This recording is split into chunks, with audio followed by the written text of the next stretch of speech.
오늘 말씀의 제목이 솔바람 인생입니다. 솔바람 인생. 현대인들 참 바쁘게 살죠. 또 열심히 삽니다. 학생들은 열심히 가방 메고 학교에서 오자마자 여기저기 학원에 또 뛰어다니며 공부하고, 주부들은 주부대로, 남편은 남편대로 쉴 틈이 없습니다. 내 집 한 칸 마련하기 위해서 열심히 청춘을 바쳐 돈을 모으고 일을 하죠. 중년기 위기라는 말이 있습니다. 어느 정도 나이가 들고 아이들도 이제 성장을 하고, 그리고 이제 내 집도 한 칸 마련을 했을 때 그 기쁨, 이루 말할 수 없죠. 근데 자기가 그렇게 청춘을 바쳐서 좋은 결혼을 위해서, 또 좋은 학보를 위해서, 또 안정적인 삶을 위해서, 내 집을 위해서 그렇게 투자를 해와서 중년이 되어 어느 정도 이룬 것 같아요. 내 집도 생겼고 아이들도 안정이 되고, 이제는 좀 안정된 소파에 앉아서 좀 쉬자. 그리고 커피를 한 잔 이렇게 마시는데, 나도 모르게 말이죠, 눈물이 또르륵 이렇게 흐른단 말이에요. 어느 정도 이제 그렇게 젊은 날에 또 악착같이 아이를 키우고 돈을 모으려고 내 집을 마련해서 그 꿈을 이뤘는데, 마음에 훈훈한 기가 돌아야 되는데, 솔바람이 솔솔솔솔 서늘한 가슴을 느껴요. 그래서 중년의 위기가 뭐냐? 우울증에 걸린다는 거죠. 내가 뭐지? 자식 새끼들 열심히 키우느냐고, 이게 내 청춘을 다 바쳤는데, 그 탱글탱글했던 이 손을 보면은, 우리 집사람도요, 처녀 때 이렇게 만졌을 때 탱글탱글했거든요. 얼마나 이쁜지 몰라요. 근데 지금 이렇게 보면은 쭈글쭈글, 목덜미에도 그 탱글탱글했던 그 얼굴이 어느새 이렇게 쭈글쭈글, 이제 겨우 60 간 넘었는데,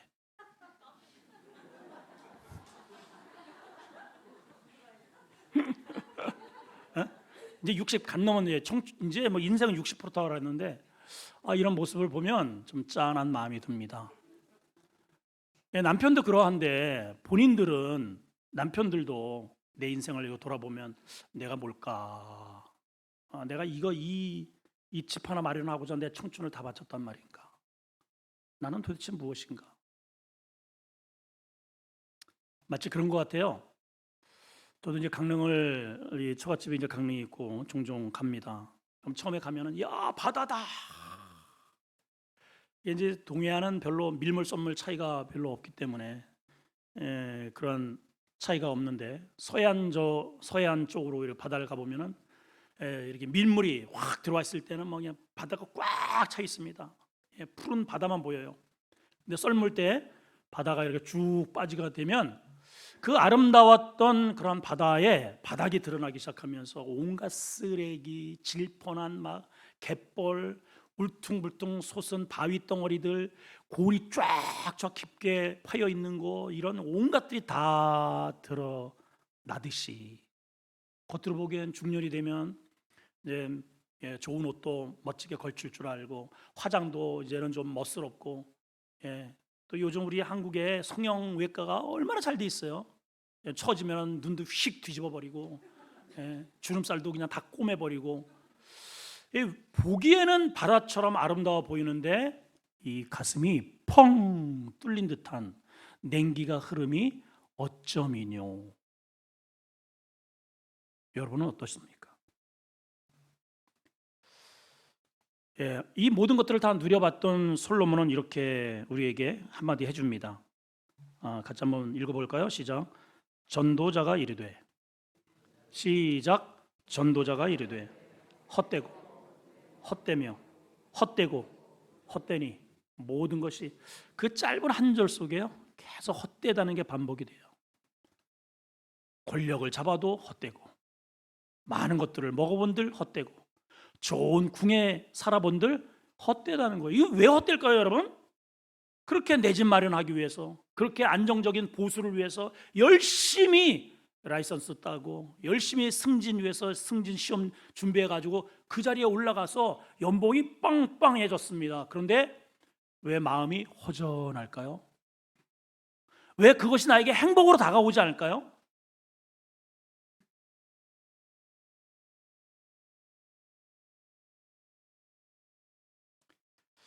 이게요, 우리가 사람이 그래서 속아 사는 거예요. 그거를 이루면 내가 행복할 거라고 마귀가 자꾸 우리한테 이간질을 합니다. 이간질. 그래서 우리 아까운 청춘을 거기에다가 함몰시켜 버리는 거예요. 왜냐? 네가 하나님이야. 네 인생은 네 거야. 그러니까 네 마음대로 살아. 아닙니다, 여러분. 그렇게 내 마음대로 살아서 그거를 이뤄봤는데 오히려 가슴만 헝하니 뚫린 공허함과 우울증이 찾아오더라는 거죠.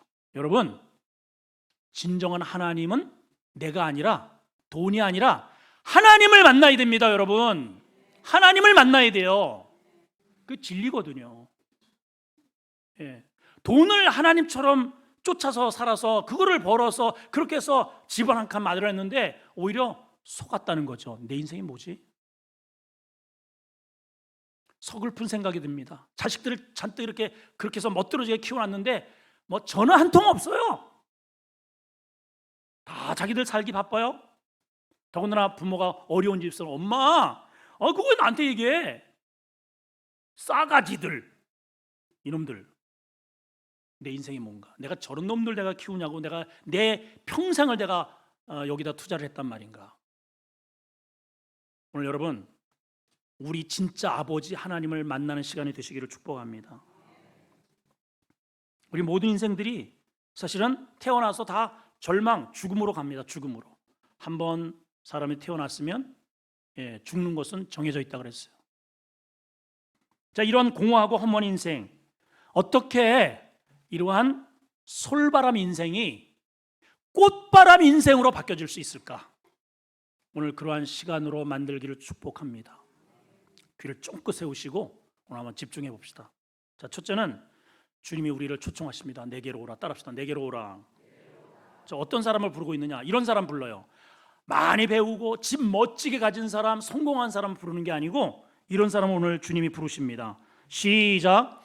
수고하고 무거운 짐진 자들은 다 내게로 와라. 이게 역설입니다. 역설. 사실 세상에는요, 무거운 짐진 자가 내게 오는 거 반갑지 않아요. 식구라도 그래요, 여러분. 부모가 나한테 잘 밀어주고 돈 있고 빵빵하게 나한테 지원해주는 부모는 오면은 반갑지만은 치매 걸린 부모, 그죠? 늘 잔소리해야 되고 뭐가 끊임없이 요구하는 그런 부모 별로 반갑지 않습니다. 무거운 짐이에요, 여러분. 그래서 아니 나만 자식이냐?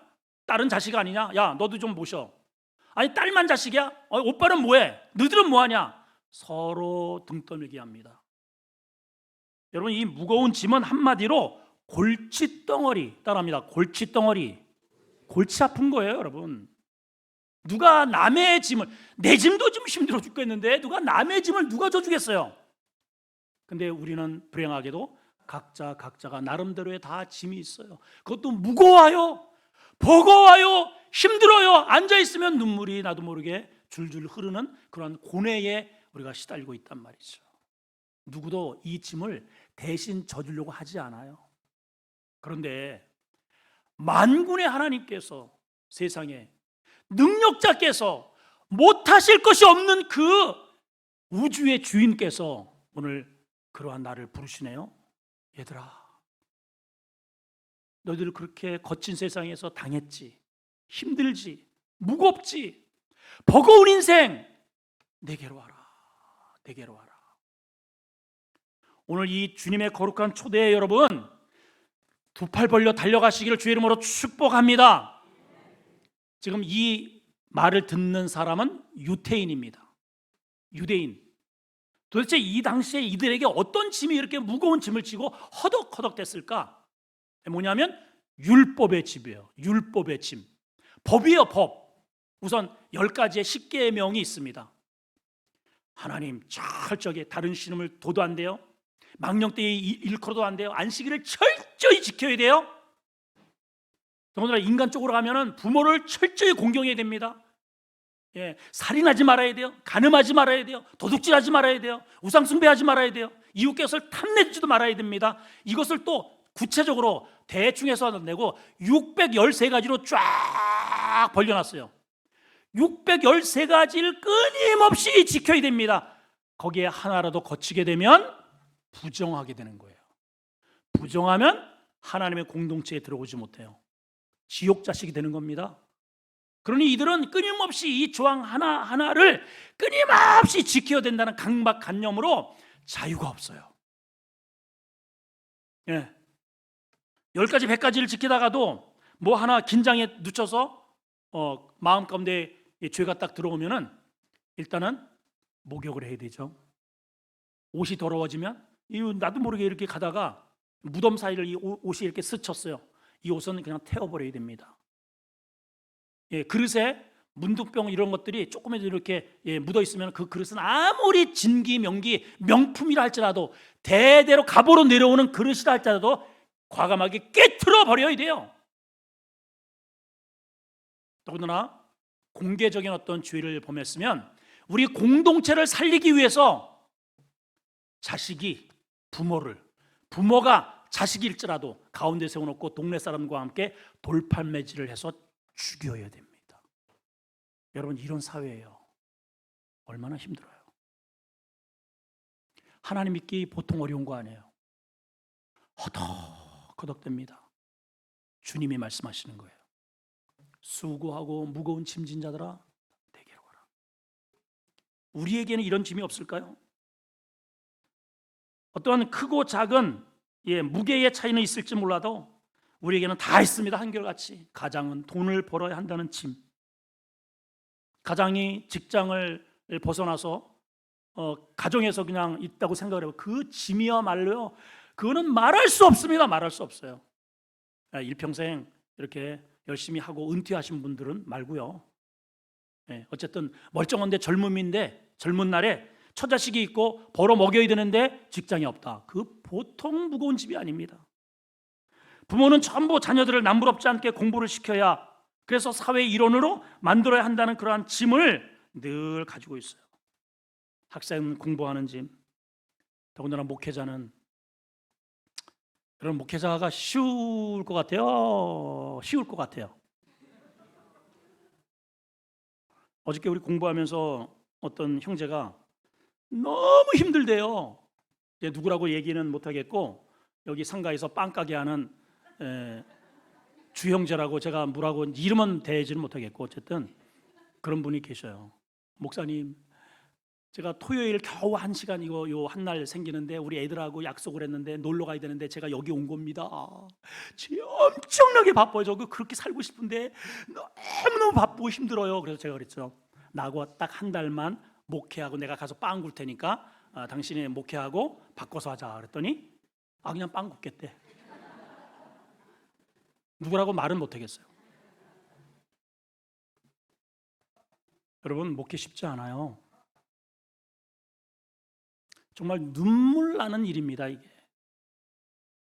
저에게 얼마나 이 강박관념이 있는지 몰라요. 설교로요, 이 세상에 이게 눈만 뜨면 설교, 눈만 뜨면 지금 새 일에, 이거는 그냥 아무거나 이렇게 펼쳐놓고 하는 게 아니고 미리 21개의 이걸 하려면은 미리 21개를 정해놓고 그것도 여기 그 주제에 맞게 전부 다 서치를 다 해서, 그리고 설교를 갖다 전부 다 정해가지고 또 나중에 여러분들 배포를 해야 됩니다.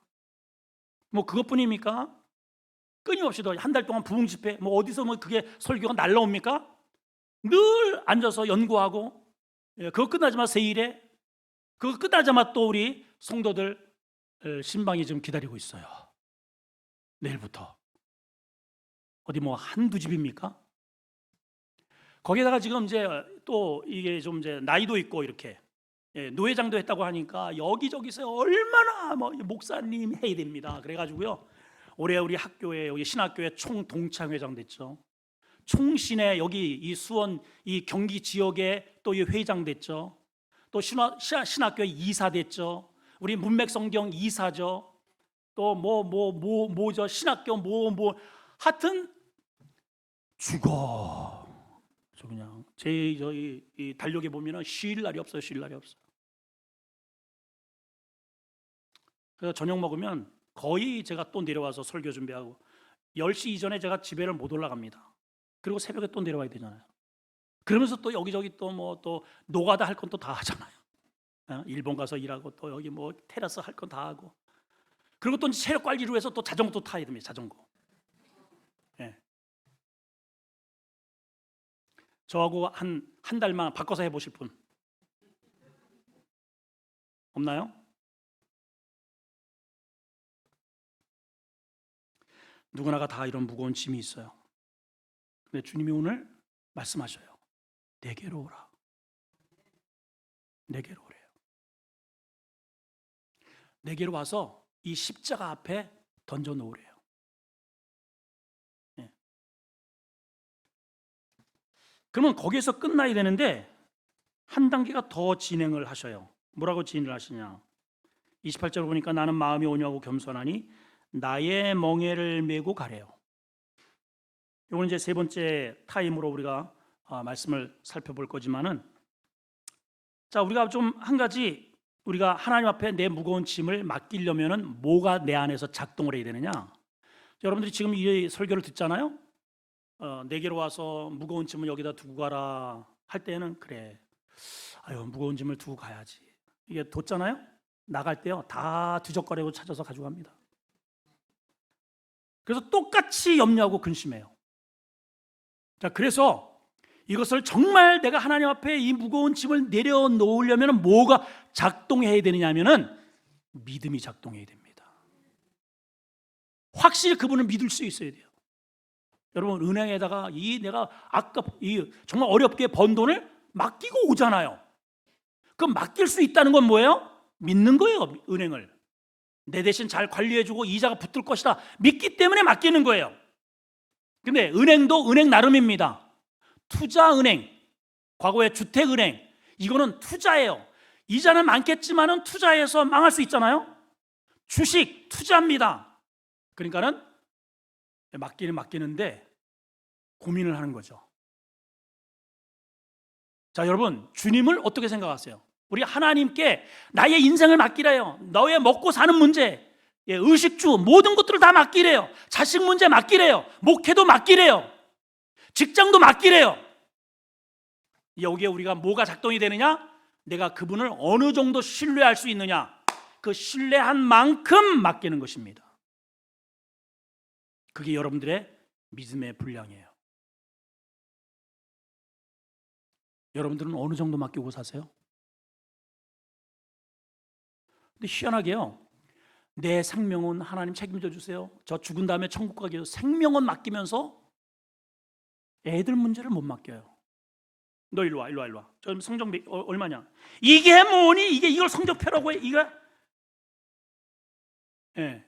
과거에 제가 누구라고 말은 못하겠지만은 그 아버님은요 성적표를 가져오면은 이거 성적표야? 그래가지고 성적표를 그냥 북북 찢었대요. 예. 누구라고 제가 말은 못합니다. 저하고 같이 사는 사람인데 어쨌든 그렇다고 그래요. 왜 그럴까요? 왜 그래요? 그 성적이라고 하는 것에 매여 있는 거죠. 그 성적이 신인 거예요. 옆집 봐봐, 아무개 봐봐, 너 이래가지고 사람 꼬라지 되겠니? 어디 직장이나 제대로 들어가겠어?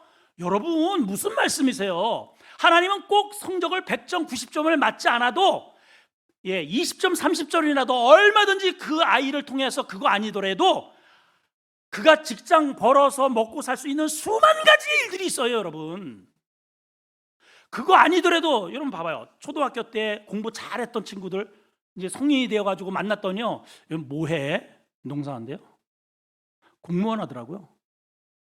그리고요, 그 뒤에서 빌빌대고 늘 쌈박질하고 했던 그 있어요. 이제 누구라고 제가 말은 못하겠는데 영칠이라고 있어요. 영칠 늘 코찔찔이하고 늘 저한테 의도 터졌거든요. 동창회 제가 딱 한 번 나갔습니다. 지금까지 하여튼 10년도 넘어요. 갔더니 그놈이 제일 좋은 차 타가지고요, 그놈이 다 밥을 사더라고. 예, 그리고 거기에 이제 뭐 그 하여튼 해가지고 내일 우리 골프 치러 가자 그러더라고요. 이렇게 물어가지고 그놈이 그 찔찔이가. 근데 우리는 매여 있어요. 공부. 돈. 내 집. 이래서 내 청춘을 거기에다가 다 함몰시키도록 마귀가 그렇게 우리를 속여. 우린 그래서 돈을 믿는 거예요. 돈을 믿어요. 학벌을 믿어요. 자녀를 믿는 거예요. 그런데 그게 무너지는 순간 내가 뭐지? 내가 저런 자식 키우냐고 내 인생을 다 바쳤단 말인가? 눈물 흘린단 말이죠. 그러나 우리 주님은 하나님 단 한 번도 나를 실망시킨 적 없으시고 언제나 공평하게 우리를 안아주시고 받아주시는 이분께 여러분 문제를 맡겨보세요. 예. 맡긴다고 해서 뭐 공부 안 해도 되네요 그게 아니고 열심히 공부를 하는데 그 성적에 내 삶이 좌지우지하지 않아도 된다는 거예요. 열심히 사업을 하는데 전에는 꼭 돈을 벌어야 되고 성공해야 되고 얼마를 꼭 맞춰야 되고 이렇게 하지 않아도 된다는 거예요. 자유예요. 프리덤. 목회도 마찬가지죠. 목회하면 기왕이면 교회 짓고 성도들이 그냥 뭐 1,000명, 2,000명 이거를 성공을 하고 사람들이 생각해요. 아니에요. 단 내 앞에 1명이 있어도 10명이 있어도 자유입니다. 자유. 아멘. 하나님을 믿음이 오늘 실질적으로 여러분들에게 작동하기를 축복합니다. 자, 오늘 마지막 굉장히 중요한 원리를 하나 알려주십니다. 자, 그렇다면 너희의 문제는 내게 맡기고 내가 너에게 주는 멍에를 메고 내게 배우라. 이 주님의 멍에가 도대체 뭔가? 한번 따라할까요? 주님의 멍에가 뭔가? 자, 이제 그 구절을 다시 한번 이제 읽어보시고 우리 마무리하겠습니다. 시작. 나는 마음이 온유하고 겸손하니 나의 멍에를 메고 내게 배우라. 그리하면 너희에게 뭐가 있다? 마음의 쉼을 얻으리라. 자, 이걸 아셔야 돼요. 육체의 쉼이 아닙니다. 마음의 쉼을 얻으리라. 예. 자, 육체는 이제 좀 쉬고 있어요. 육체는 좋은 집도 있어요. 좋은 차. 육체는 좋은 차 세단 뭐 그냥 최고의 1억짜리 막 이런 거 타고 다녀요. 육체는 좋은 집이 있어. 그런데 마음이 물침대에 근암 침대를 덮으면서도 마음에는 뭐가 있다고요? 황소 바람이 들어와요. 마음은 쉬지를 못해. 근데 주님은 반대입니다. 내게로 와서 내 멍에를 메면 내 마음의 쉼을 얻으리라. 30절 시작. 이는 내 멍에는 쉽고 내 짐은 가볍다. 아니 기왕이면 제가 이제 설교를 준비하면서 이런 반문이 들더라고요. 이게 아마 다 여러분들도 똑같이 느끼는 반문일 겁니다. 아니 내 짐을 와서 무거운 짐을 내려놓게 하면 가볍게 우리를 보내시면 얼마나 좋게? 꼭 나에게 주님의 짐을 또 지어주셔야 돼? 그래서 실제로 보면 자 주일날 보세요. 안식이라 그랬잖아요. 예, 안식. 내게로 와라. 내가 너에게 안식을 주리라. 그래서 우리가 주일날 오는데 여보 봐요. 새벽 예배, 일부 예배, 2부 예배, 요 끝나면은 교육, 끝나면은 오후 예배. 물론 안 오시는 분 말고 이게요. 또 주중에 와가지고 또 뭐 준비해야 되고 또 주방 하는 사람은 설거지해야 되고 안내해야 되고 이래가지고 주일 끝나고 집에 가면은요 안식은커녕 탈진이에요 탈진. 아이고 죽겠다. 일주일 내내 직장생활하고 교회 와가지고 완전히 앵벌이야 앵벌이. 나는 마음이 온유하고 겸손해. 내 멍에를 메고 내게 배우라. 그리하면 쉼을 얻으리라. 뻥치시네.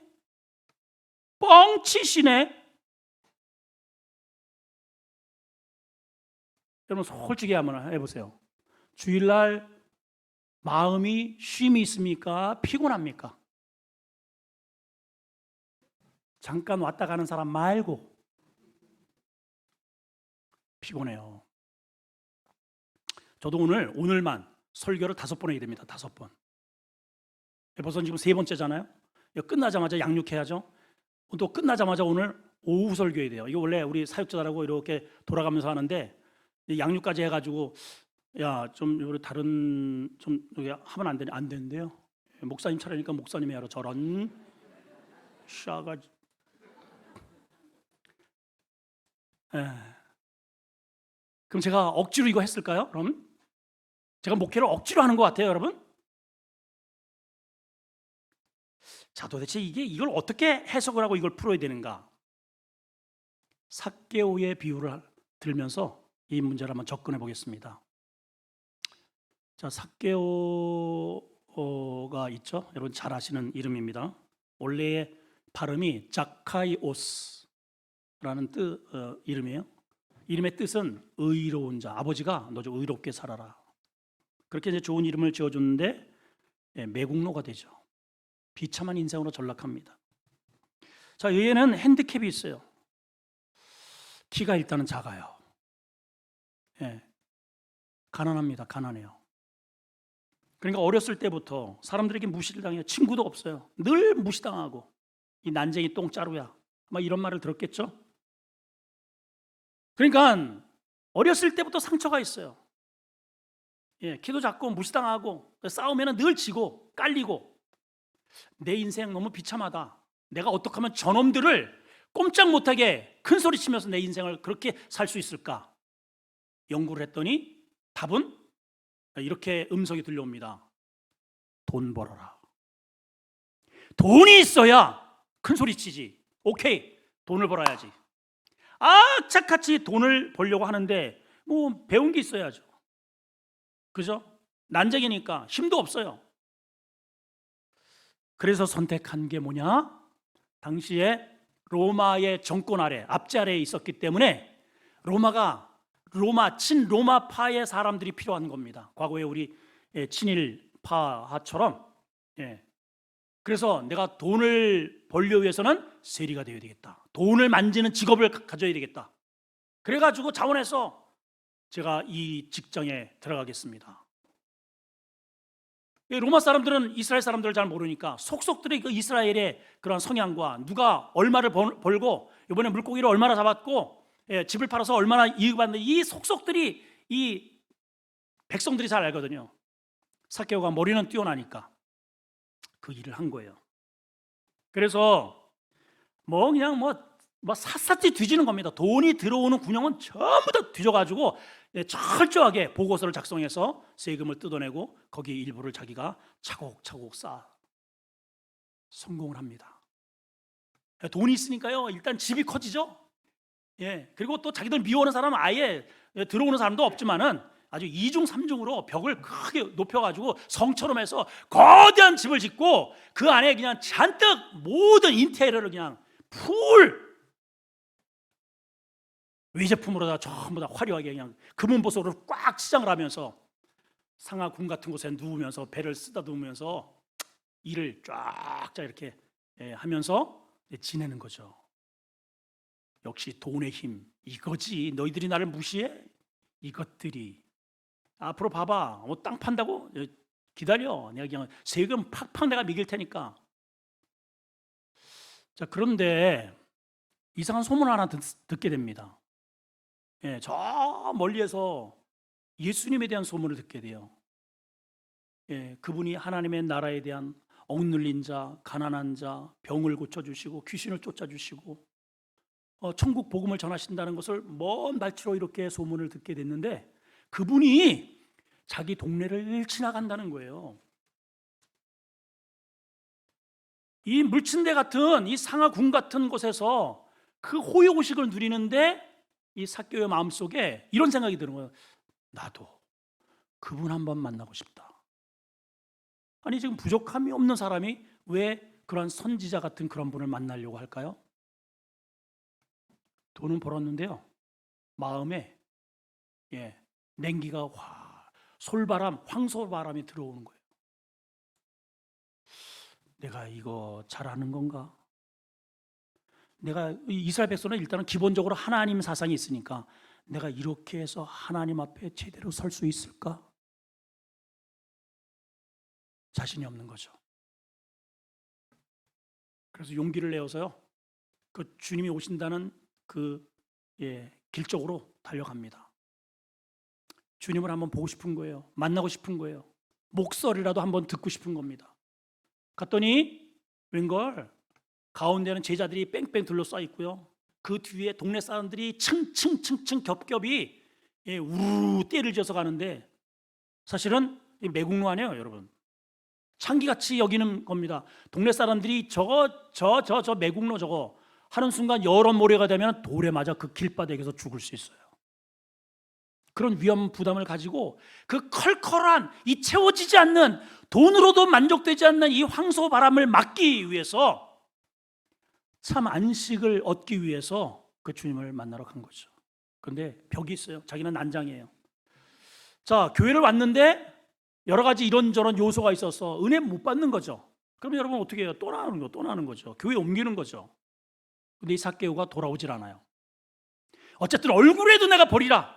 이거 지나가시면 그만인데. 그래서 이 작은 난쟁이 같은 삭개오가 쭈르륵 주님이 가시는 길목 그 앞쪽에 가지고 뽕나무 위에 올라갑니다. 오늘날 보면 세무서장이요, 수원 세무서장이 선지자 유명한 사람 보겠다고 뽕나무에 전봇대에 올라가 있는 것과 똑같은 거예요. 여러분 같으면 올라가시겠어요? 삭개오의 마음이 지금 그만큼 갈급해 있다는 증거죠. 자, 주님은 그냥 쭉 지나가시면 됩니다. 여기 올라가 있는 뽕나무, 그 무성한 뽕나무 숲 그 속에 들어가 있는 이 사람을 볼 사람이 누가 있겠어요, 여러분? 근데 주님이 점점점 자기 쪽으로 이렇게 걸어오시네요.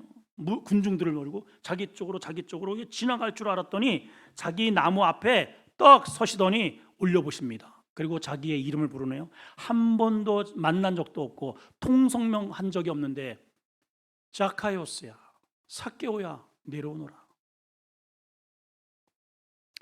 정신이 아득합니다. 저분이 내 이름을 알고 있다니. 불이 나게 내려왔습니다. 그랬더니 삭개오야, 내가 오늘 너의 집에서 묵으리라. 이게 꿈인가 생신가? 그냥 삭개오가요, 그냥 앞을 다투면서 이 군중을 해치면서 주님을 자기 집으로 인도해 들어가요. 지금까지 전부 다 문을 2중 3중으로 굳게 닫힌 이 문을 전부 다 개방합니다. 문을 열어라. 안방을 열어라. 주무신다고 했으니 안방을 내드려라. 그동안에 했던 꼬기 쌓아놨던 금칭, 극랑을 꺼내라. 그리고 최고의 음식을 준비해라. 이건 누가 시킨 거 아닙니다. 그냥 주님이, 하나님의 아들인 예수님이 자기를 한번 쳐다봐 준 거, 자기 이름 불러준 거, 그리고 내가 네 집에서 한번 자겠다는 거, 이건데요. 이게 이 스토리는 이건데, 여기에 이 삭개오가 뭐에 필이 꽂혀가지고 문을 개방하고 안방을 개방하고 근엄 칭랑을 그냥 내드리고 자기의 집에서 최고의 좋은 음식을 공개를 합니다. 그러면서 거기에 끝나지 않고요, 놀래 자빠질 고백을 해요. 그 말씀을 같이 한번 읽어봅니다. 누가복음 19장 8절입니다. 시작. 삭개오가 서서 주께 여짜오되 주여 보시옵소서, 내 소유의 절반을 뚝 떼어 가난한 자들에게 주겠사오며 만일 누구의 것을 속여 빼앗은 일이 있으면 4배로 갚겠습니다. 주님이 막 11조 하라고 막 득달을 하시던가요? 네 절반, 우리 떼어가지고 가난한 사람들에게 주라고 뭐라고 말씀하셨나요? 아니에요. 한마디 안 하셨어요. 근데 도대체 이 삭개오 내면 속에 무슨 일이 일어났길래 이러한 어마어마한 그러한 변화가 일어날까요? 여러분, 삭개오가 지금 이 돈을 벌기 위해서 얼마나 악착같이 그 모진 사람들에게 사람 대접 못 받아가면서 움켜진 돈인데 이거를 내나요, 여러분? 여러분들이 번 돈이 그 어떤 돈인데 피 같은 돈입니다. 이거를 하나님 앞에 11조를 드려? 안 되죠. 이거 어떻게 번 돈인데. 이 돈은요, 나의 신적인 존재입니다.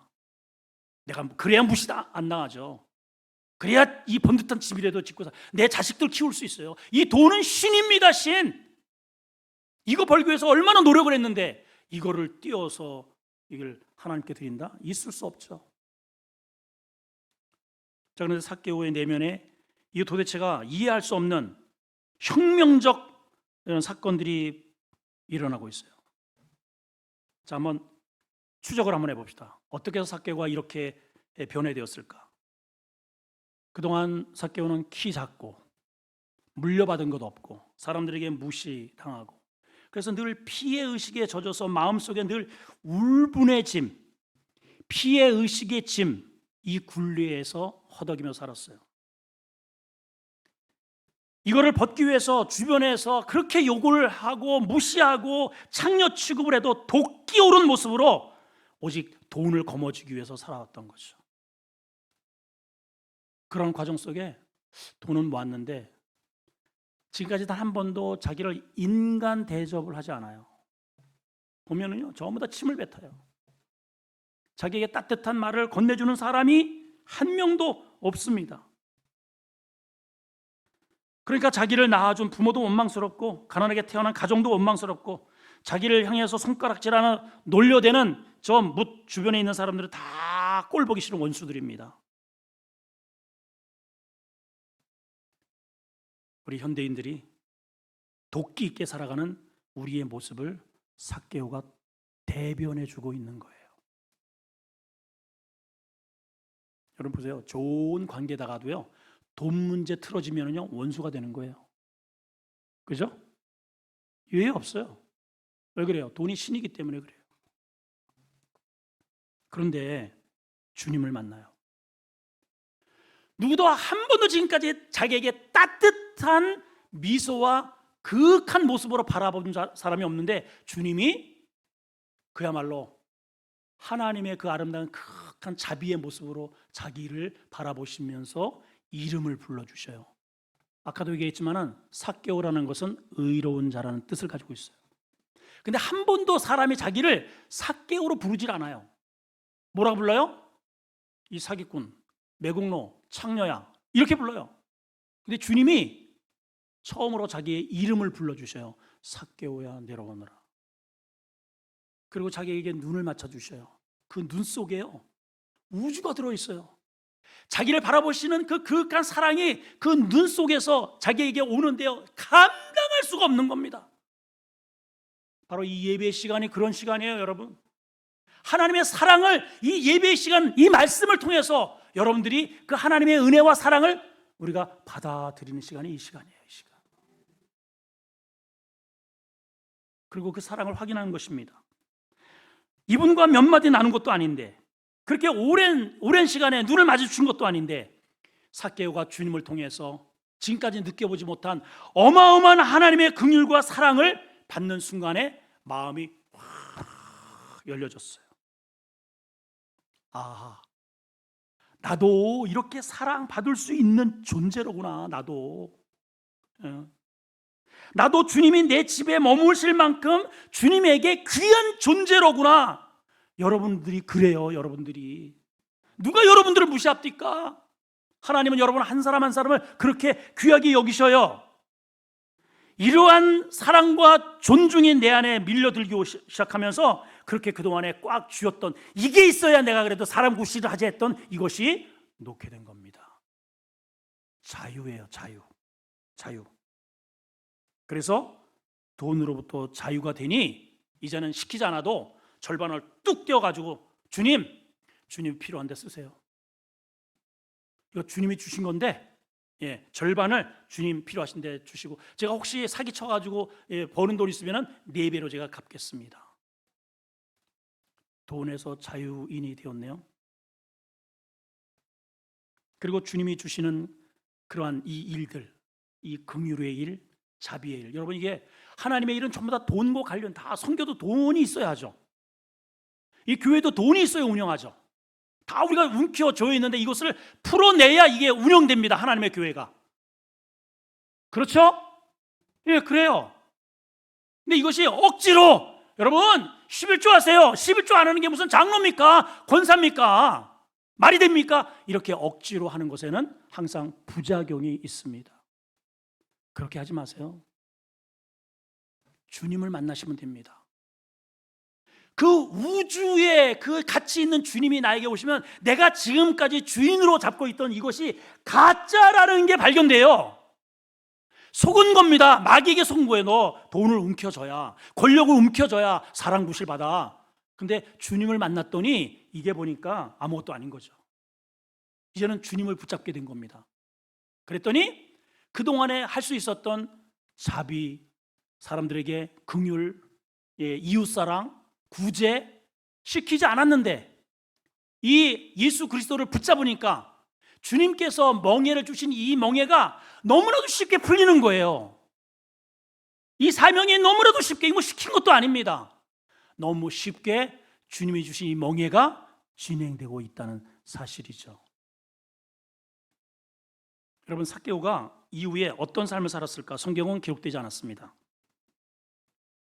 근데 한번 여러분 추정을 해봅시다. 주님을 만나서 자기의 재산 절반을 띄워서 선행을 한 이 사람이 어떻게 살았을까요? 다시 문을 철창같이 잠궈놓고 사람들의 그렇게 등골을 빼앗을까요? 저는 절대로 그렇지 않았다고 봅니다. 세리를 그만두었을 수도 있고 설령 세리를 계속 유지했다 할지라도 확실한 것은 분명히 이 삭개오 때문에 세리에 대한 이스라엘 백성들이, 그 동네 사람들이 새로운 인식을 갖게 하는 선한 세리가 되지 않았을까. 지금까지 단 한 명도 발걸음을 끊었던 이 집에 이제는 문이 개방되어서 여러분 지금 현금이 나가잖아요. 여러분 현금 절반이 얼마나 그동안에 많이 쌓아놨습니까? 이거를 선행을 한다는데 아이고 세상에 우리 삭개오가 변했네. 삭개오가 변했어. 그 많은 재산을 나눠준다네. 여보게 가세. 아이고 그동안 우리가 오해했네. 서로 화해의 장, 은혜의 장, 축제의 장이 이 집에서 벌어지지 않을까요? 자유.